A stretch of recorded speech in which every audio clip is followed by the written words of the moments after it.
Fifaliana ho andray no miaraka amintsika amin'izao andro fadimy izao izay narahantsika hatrany ny loha hevitra ny amin'ny adidy atao amin'ny firenena. Faly izahay mahita antsika mafantatra fa misy manaraka izao fandarana izao. Engany izao fandarana izao mba hitondra soa ho an'ny mpitondra mpitarika isan'ambaratongany ho antsika vahoaka malagasy ary sahia milaza amin'izy ireo ny amin'izay tokony atao. Andesika angataka ny fanahy masina, ny fitariana avy any ambony mba ho amintsika rehetra sy ho an'ny tena koa izay ilaza izany ka hitondra soa antsika tokoa ity fotoana izay irahantsika ity, hivavaka isika.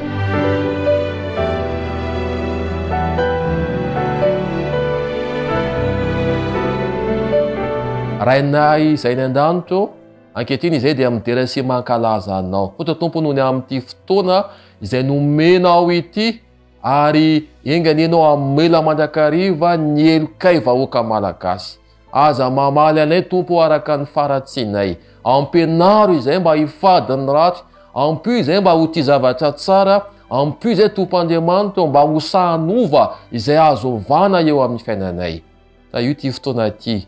Ta io ity mpiaino sy mpijery ity, engany tompo-Andriamanitra mba anao ampo izao afatra izao izay rehetra mandray izany amin'ny fotoana mamety izany.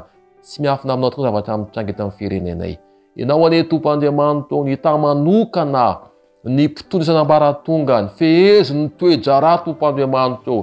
Meteza anao tompo hanome vahaolana tsara indrindra ka aoka isan'ny fandriam-pahalemana manerana ny Madagasikara ary aoka tompo-Andriamanitra mba henanao izao fasairanana sy fahantrana izao ka nanany sahaza, omenao asa, omenao ny tomanana ny tokantrano tsirairay avy. Amin'ny anaran'i Jesosy. Amen.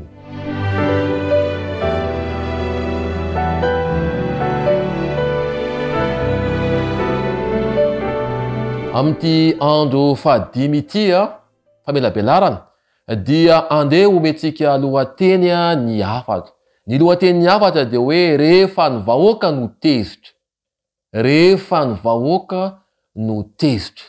Ao amin'ny mpanjaka voalohany toko 12 ny 9:20 ka hatramin'ny 7:20 no ahitantsika ny fizarana voalohany no hitantsika eto amin'izao fotoana izao dia hitantsika hoe rehefa ny vahoaka no tezitra dia izao no zavatra miseho manaraka. Anaran'i Jesosy. Ary dia naniraka ny Adrama komando ny mpanao fanompona Rehoboama mpanjaka, nefa ny Israely rehetra nitora-bato azy, ka maty izy, dia niezaka faingana nakeo amin'ny kalesiny Rehoboama mpanjaka handositra ho an'i Jerusalema, ka dia niodina tamin'ny taranak'i Davida ny Israely mandraka androany. Eto isika dia mahita fa rehefa tezitra ny vahoaka, rehefa tsy anaraka anao mpitondra intsony ny vahoaka, rehefa tsy enoinao ny vahoaka nefa azonao tao tsara ny manamaivana mamaly ny fangatahan'ilay vahoaka, dia io zavatra io no zavatra hita na teo amin'ny Israely izany, na ty Afrika, na eto Madagasikara. Dia hoe ianareo hoe inona izany pasteur? Dia zao le valile izy. 9:20 dia zao hoe ary dia naniraka ny Adrama komando ny mpanao fanompona Rehoboama mpanjaka, nefa ny Israely rehetra nitora-bato azy. Misy zany ny fitoram-baty, misy ny fitoram-baty, misy zany ny grevy, misy zany ny fitsaram-bahoaka satria ilay mpanjaka tokony tsara tsy nahefa, ilay fahefana tokony hanome vahaolana tsy nanao ny tokony ataony, ka dia mieritreritra reto vahoaka reto fa ny fitsarana ataony no mety. Fitoram-baty. Dia mitole izy ka maty. Misy ihany koa zany ny fahafatesana. Ary ny manaraka dia hoe nandositra i Rehoboama. Misy zany ny fandosirana. Ary ny fahatelo dia izao ny ambaranato hoe niodina tamin'ny taranaky Davida ny Israely mandrak'androany. Misy zany ny fikomiana na ny fihodinana. Ianareo mpiaino, ianareo mpitondra, mahaiza makalesona ny amin'ny tantara teo aloha. Fa rehefa misy ny mpitondra izay tsy nanaraka na tsy niaino ny fangatahany vahoaka, na ty Afrika izany, na ny amin'ny toeran-kafa any Eropa izany, na eto amintsika eto Madagasikara, dia mihodina eo amin'ny zavatra efatra io ny toyany tantara. Tsy maintsy misy ny fitoram-bato, tsy maintsy misy ny fahafatesany, tsy maintsy misy ny fandosiran'ilay mpitarika manao sesy tany tenany izy, ary io ihany koa ny fihodinana, zany hoe misy zany ny fiakaran'ny herim-panohatra eo amin'izany fitondrana izany. Tamin'izany fotoana izany tokoa dia eny ankehitriny dia ro zavatra efatra reo no nitranga ary ampoizina mbola hitranga izany eto amin'ny tantarany tany rehefa misy mpitondra izay tsy miaino ny feon'ny vahoaka na rehefa tezitra ny vahoaka. Ilay iraky ny mpanjaka Rehoboama eto, i Adorama, dia nanao ampahatokiana ny asa fanompony izy. Nanao ny asa ny ampahazoana tokoa ity Adorama ity, fa eo anatrehan'ny vahoaka tezitra sorombotra ianao noho ny fangatahany izay tsy mety mivaly, dia niara-ny torabato raha namany. Ary tsy ilay nirahan'ny mpanjaka ihany no niara-ny fahatezerana, fa rehefa hitan'ny mpanjaka ihany koa fa nisy ny torabato dia vaky nandositra ihany koa ity Rehoboama ity. Ny fofony zany teto ny vahoaka. Ry mpitarika isany eto Madagasikara, matoa ianao mandre an'izao fandarana izao, matoa misy olona milaza aminao, matoa zao fantatrao, dia zao tian'Andriamanitra ianao, tian'Andriamanitra ny ampaharitra ny fahefana eo aminao, tian'Andriamanitra ianao mba ho mpiara-miasa aminy mba soa ny sehatra izay misy anao. Ka dia zao hoe aza vela ho tezitra reny vahoaka, aza vela ho sorena ny vahoaka, fa raiso ny andraikitra, raiso ny andraikitra, ary dia ataovy ny fomba rehetra hamahana ny olana. Fa io zavatra niseho io ihany no mbola iseho eto amintsika raha ohatra ka tsy misy ny fitandremana. Raha misy mpitondra izay halam-bahoaka, dia izay rehetra madina zany koa dia lasibatra amin'izay fotoana izay. Tadidio ary ry mpitondra isany, fa rehefa maro ny vahoaka miadana, dia eo ihany koa ny fidanana misy eo aminareo. Koa katrao zany fidanana ny vahoaka, dia feno ihany koa amin'izay fidanana eo aminareo. Indrindra ny faharoapolo isika dia mahita fa rehefa misy ihany koa ny fahatezerana eo amin'ny vahoaka, dia zao ny zavatra miseho manaraka. Minaran'i Jesosy. Mpanjaka voalohany toko faharoapolo, toko faharoambin'ny folo, andininy faharoapolo.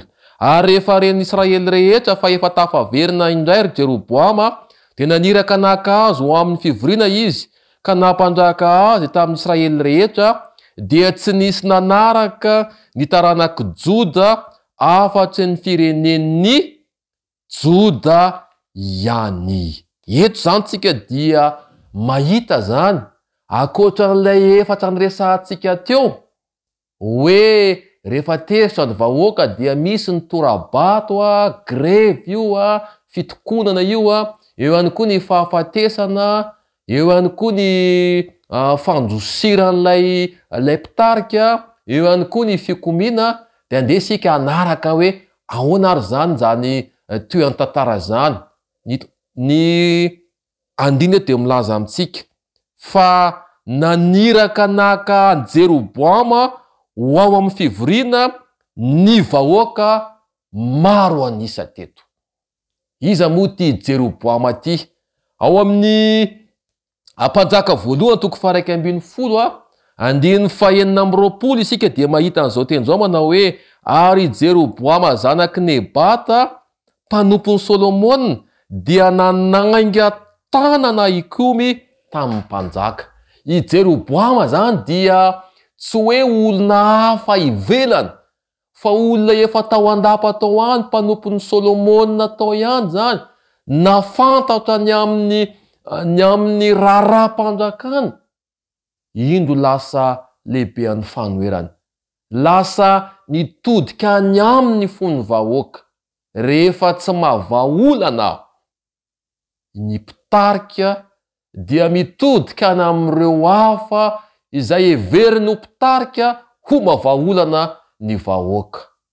Na lehibe an'ny mpanohatra io, na mpikomo, ninona mety ho firehekevitry olona io dia ny vahoaka no mahita ny amin'izany. Rehefa tsy niainy ny fitaraina ny vahoaka maro nisy eto Rehoboama, dia nitodika mora foana ho any amin'ny Jeroboama lay lehibe an'ny fanoherana ty fanjakana ty teto ny vahoaka.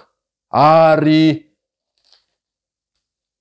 tsy nisy afa-tsy firenena Joda sy ry Benjamina ihany no nanjakan'i Rehoboama, fa ny fanjakana folo, ny firenena folo dia nanjakan'i Jeroboama izany. Zany hoe ny tomboisa zany teto, ny tomboisa ny olona zay nanaraka an Jeroboama, lasa zaratany folo nanaraka ny Jeroboama lay lehibe an'ny fanoherana teto.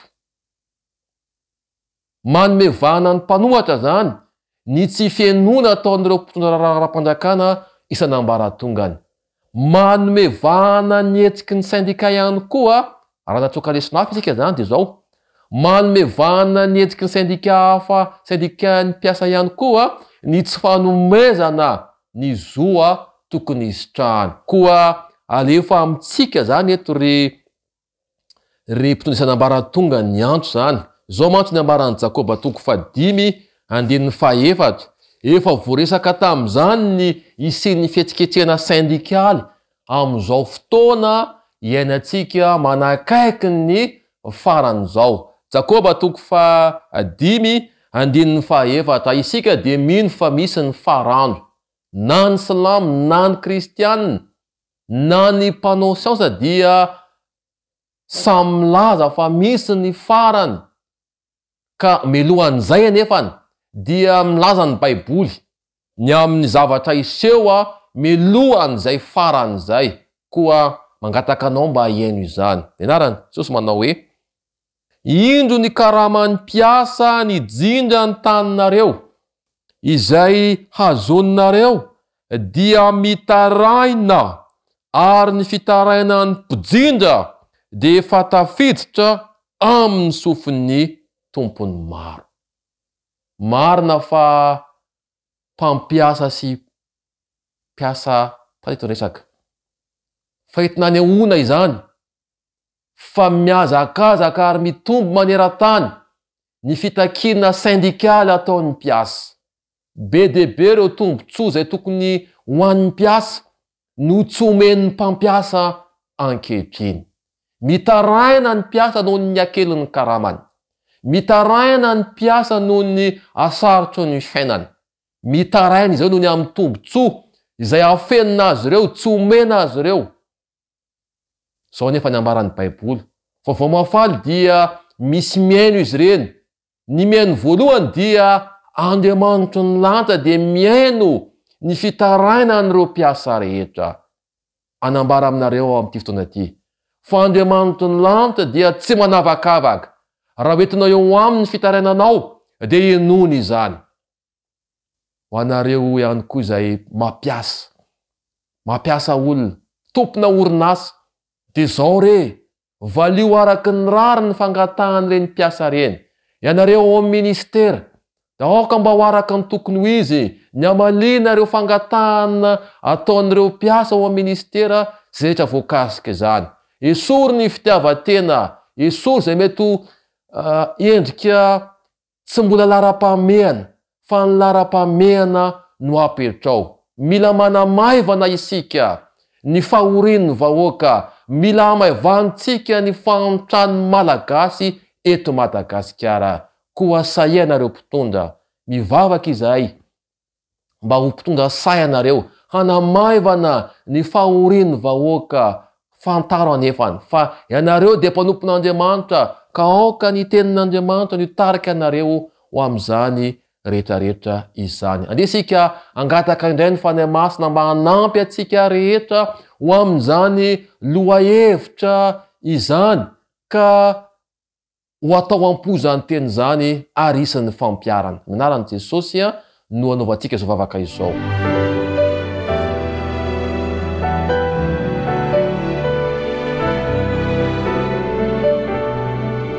Andriamanitra tomponay eo, ankehitriny izahay dia nomenao fotoana teto izay nafantaranay fa zava-dozaka rehefa ny vahoaka no tezitra.